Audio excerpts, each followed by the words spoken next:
Hello everyone. आप सभी का मैं नरेशन के अगले पार्ट में स्वागत करता हूं। इस बीच मैं थोड़ा बहुत ज़्यादा बिजी हो गया था, जिस वजह से मैं वीडियोस नहीं के बराबर बना पा रहा था। कुछ ऐसा समय आ गया था कि मुझे वीडियो बनाने का बिल्कुल भी वक्त नहीं मिल पा रहा था। तो आज मैं इस वीडियो रिकॉर्डिंग के माध्यम से आपके साथ नरेशन का अगला पार्ट यानी पार्ट 6 में शेयर करने जा रहा हूँ। मुझे उम्मीद है ये आपको समझ में आ जाएगा। एक चीज़ और मैं गुजारिश करना चाहूँगा कि जिन छात्रों ने पार्ट 5 तक नहीं देखा है वो सारे पार्ट पहले देख लीजिए, फिर आपको ये पार्ट समझ में अच्छे तरीके से आ जाएगा। तो ठीक है, हम लोग पढ़ना शुरू करते हैं। नरेशन की इस कड़ी में हम ये देखेंगे कि अगर सेंटेंस शुरू हो किन चीज़ों से, तो लेट्स से, लेट हिम से, लेट देम से। लेट्स का यहाँ मतलब हो गया, जैसे यहाँ पे लेट्स लिखा हुआ है, इसका मतलब ये हो गया लेट अस। तो लेट अस से, फिर लेट हिम से, लेट देम से, इन सारे वर्ड फ्रेजेस से अगर सेंटेंस की शुरुआत हो तो हम क्या करते हैं, ज़रा देख लेते हैं एक बार। यहाँ पे लिखा है कि when an imperative sentence begins with let. यहाँ पे लिखा हुआ है कि जब कोई इम्पेरेटिव सेंटेंस लेट से स्टार्ट हो तो ये क्या सब चीज़ें दिखाती है। It shows proposal, suggestion, permission, etc. ये प्रपोजल दिखाता है, सजेशन दिखाता है, परमिशन दिखाता है। And we use the following ways to change the narration. और हम जो नीचे में जो ये रूल्स लिखे हुए हैं, इन रूल को फॉलो करके हम नरेशन को चेंज करते हैं। देखिए यहाँ पे पहला रूल क्या दिया हुआ है कि change the reporting verb as propose और सजेस्ट, यानी कि रिपोर्टिंग वर्ब को हमें प्रपोज या सजेस्ट में बदलना है।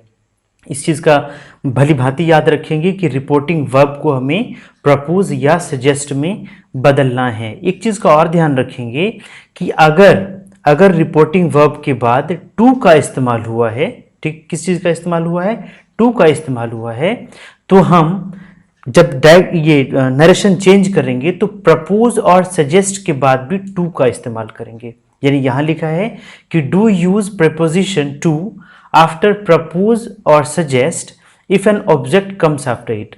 यानी वर्ब के बाद अगर ऑब्जेक्ट आएगा तो आपको इनडायरेक्ट स्पीच में प्रपोज और सजेस्ट के बाद भी क्या यूज करना पड़ेगा, टू यूज करना पड़ेगा। हमारा नेक्स्ट स्टेप क्या कहता है कि inverted commas are to be replaced by that. यानी कि जो अगला रूल ये कहेगा कि इन्वर्टेड कॉमा के बदले में आपको दैट यूज कर देना है। तीसरा स्टेप ये करेंगे कि ओमिट लेट, यानी लेट को हम क्या करेंगे, एकदम से रिमूव कर देंगे।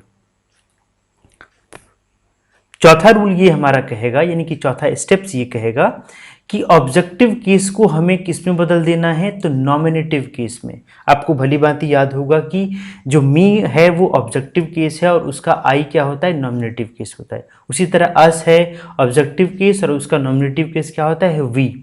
तो जब आप ऑब्जेक्टिव केस को नॉमिनेटिव केस में बदल देंगे, जैसे वी या दे, दोनों में से जो आपको सुटेबल लगेगा आप यूज करेंगे, उसके बाद आपको शुड प्लस V1 का यूज करना है। इन चारों स्टेप्स को अगर आप समझ गए होंगे तो आइए एग्जाम्पल्स देखते हैं। आपको इन एग्जाम्पल से बहुत अच्छे तरीके से समझ में आएगा।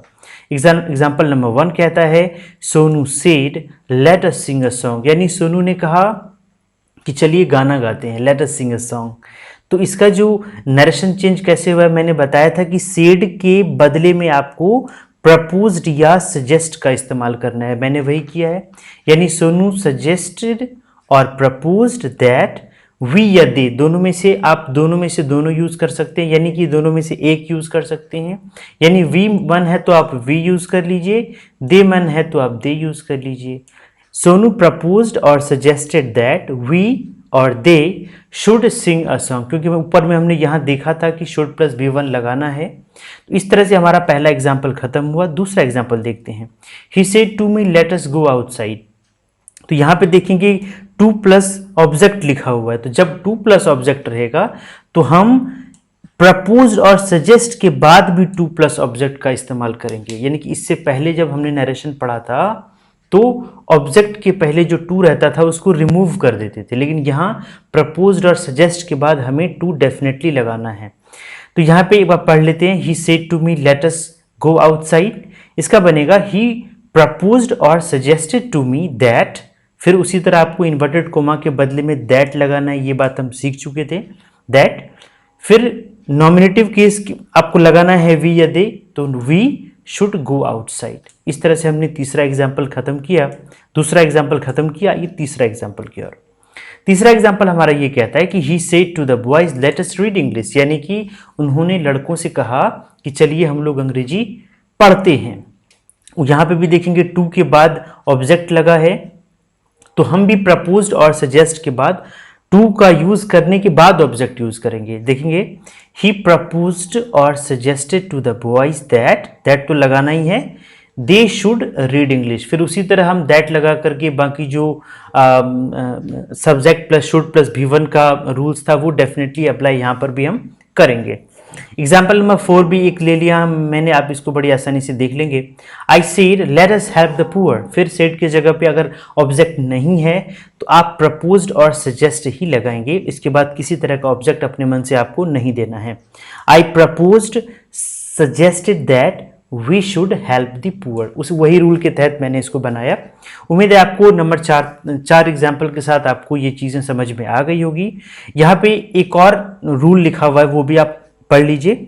When a sentence beginning with let me, let him, let her, let there be etc, यानी कि जब किसी सेंटेंस की शुरुआत किन चीज़ों से हो, लेट मी से हो या फिर लेट हिम से हो या फिर लेट हर से हो, लेट देयर बी से हो, तो ऐसे कंडीशन में ये क्या करता है, तो इट शोज विश और परमिशन। ये क्या दिखाता है, या तो ये विश दिखाता है या क्या दिखाता है, ये परमिशन दिखाता है। ये विश दिखाएगा और परमिशन दिखाएगा, और हम फिर कुछ रूल्स को फॉलो करेंगे क्या करने के लिए, तो नरेशन को चेंज करने के लिए। ये रूल्स क्या है जरा देख लेंगे। इसमें एक ही चीज़ है कि जहाँ पे हम ये सजेस्टेड का इस्तेमाल करते थे, प्रपोज्ड का इस्तेमाल करते थे, उस जगह पे हम अब विश का इस्तेमाल करेंगे। बाकी चीज़ में किसी तरह का कोई परिवर्तन नहीं आया है। यहाँ पर भी हम इन्वर्टेड कॉमास के बदले में दैट का इस्तेमाल करेंगे। उसी तरह पिछले रूल्स की तरह हम लेट को क्या करेंगे, ओमिट कर देंगे, यानी हटा देंगे। और नंबर 4 में फिर वही नॉमिनेटिव केस को हमें, ऑब्जेक्टिव केस को हमें नॉमिनेटिव केस में बदलना होगा। यानी अगर मी रहेगा तो आई करना पड़ेगा, हर रहेगा तो शी करना पड़ेगा, हिम रहेगा तो ही करना पड़ेगा। और पिछले रूल्स की तरह यहाँ पर भी हम शुड प्लस V1 का इस्तेमाल करेंगे। एग्जाम्पल आप देख लीजिए यहाँ पे, he said let me play football, उसने मुझसे कहा कि मुझे फुटबॉल खेलने दो। इस सेंटेंस में वह अपनी इच्छा जाहिर कर रहा है कि मुझे फुटबॉल खेलने दो। ये एग्जाम्पल है, इसका सॉल्यूशन देख लीजिए। ही विस्ड, आपको मैंने बताया था कि यहाँ पे विस्ड यूज करना है। ही विस्ड दैट, बाकी रूल सेम रहेगा, he wished that he should play football. Number 2 क्या कह रहा है कि he said let him watch TV. फिर यहाँ पे देखेंगे ऊपर वाले में क्या हुआ था कि मी के जगह हमने यहाँ ही यूज किया है। अब मैं ये बताना आपको अभी भूल गया कि यहाँ मी की जगह मैंने ही क्यों लगाया, क्योंकि ये फर्स्ट पर्सन है और फर्स्ट पर्सन किस में चेंज होता है, सब्जेक्ट में। सब्जेक्ट में क्या है, ही, तो यहाँ पे आप ही यूज करेंगे। यहाँ पे पर्सन चेंज करने की मतलब पर्सन को चेंज करना जिनको नहीं आता है वो पिछले सारे वीडियोस देखेंगे तो आपको पर्सन चेंज करना आ जाएगा। एग्जाम्पल नंबर 2 देखेंगे, he said let him watch TV. अब थर्ड पर्सन तो चेंज नहीं होता है, तो इसीलिए मैंने यहाँ पे हिम के बदले में ही रखा है। चलिए एक बार फिर से देख लेते हैं। He said let him watch TV, तो वो अपनी इच्छा जाहिर कर रहा है, तो यहाँ पे फिर से he wished that he should watch TV. Rule वही है, बस एक चेंजेस हुआ है, सेड की जगह मैंने यहाँ पे विस्ड का इस्तेमाल किया है। तीसरा एग्जाम्पल भी देख लेंगे। He said let me go out sir, उसने कहा सर मुझे बाहर जाने दीजिए, उसने अपनी इच्छा जाहिर की। तो यहाँ पे मैंने क्या किया है, he wished that she should go out, क्योंकि यहाँ पे मी है और फर्स्ट पर्सन किस में चेंज होता है, तो सब्जेक्ट में यानी शी में, और यहाँ पे इसलिए मैंने शी यूज किया है। She wished that she should go out. आपको यहाँ तक समझ में आ गया होगा। एक नेक्स्ट टाइप भी आप देख लेंगे, एक इस टाइप का भी आपको रिक्वेस्ट, अगर उस सेंटेंस से, इंपेरेटिव सेंटेंस से अगर रिक्वेस्ट का बोध होगा, मतलब ऐसे सेंटेंसेस जो लेट से शुरू हो और उस सेंटेंस में रिक्वेस्ट का भाव हो, मतलब रिक्वेस्ट का भाव एकदम प्रतीत हो, तो आप क्या करेंगे, आप नीचे दिए एग्जाम्पल को देख के समझने की कोशिश करिए। यहाँ पे दिया है Yash said to his father, यानी यस ने अपने पिताजी से कहा, क्या कहा, let me play in the rain, कि मुझे बारिश में खेलने दीजिए, यानी कि उसकी इच्छा है कि वो बारिश में खेले। तो ये अपने पिता से रिक्वेस्ट किया है। तो यहाँ पे मैंने बनाया है सेड टू के बदले में क्या दिया है, यहाँ पे अंडरलाइन कर दिया है मैंने, रिक्वेस्टेड। यश रिक्वेस्टेड हिज फादर, यश ने अपने पिता से रिक्वेस्ट किया। फिर आप पहले वाले रूल्स, इससे पहले हमने जो पढ़ा था कि इन्वर्टेड कोमा के बदले में हमें दैट लगाना है, तो यहाँ पे भी मैंने दैट ही लगाया है। Yes requested his father that. एक चीज आपको क्या करना है, जहां पे आप शुड लगाते थे रिक्वेस्ट वाले सेंस में, आप वहां पे ये लगा देंगे माइट बी अलाउड और माइट बी परमिटेड। ओके, ठीक है, माइट बी अलाउड और माइट बी परमिटेड अगर आप यूज करेंगे तो ये ज्यादा बेहतर होगा। एक बार मैं पूरा पढ़ देता हूं। Yes requested his father that he might be allowed और permitted to play in the sun. इस तरह से जो मुझे समझाना था आपको आज के वीडियो में, मैंने आपको समझा दिया है। और नीचे मैंने लिख दिया है कि next part will be uploaded soon, यानी कि इसका जो अगला पार्ट होगा वो जल्द ही अपलोड होगा। लेकिन उससे पहले आप इस वीडियोस को, इससे पहले मैंने जितनी सारी वीडियोस अपलोड करी है वो आप देख लेंगे, तो आपको ये वाला वीडियोस बहुत अच्छे तरीके से समझ में आ जाएगा। शायद एक पार्ट मुझे और अपलोड करना पड़ेगा इसके लिए, लेकिन उसके बाद आपको कोई कन्फ्यूज़न नहीं रहेगा। तो आज के लिए इतना ही, उम्मीद करता हूँ आपको समझ में आ गया होगा। Thank you very much.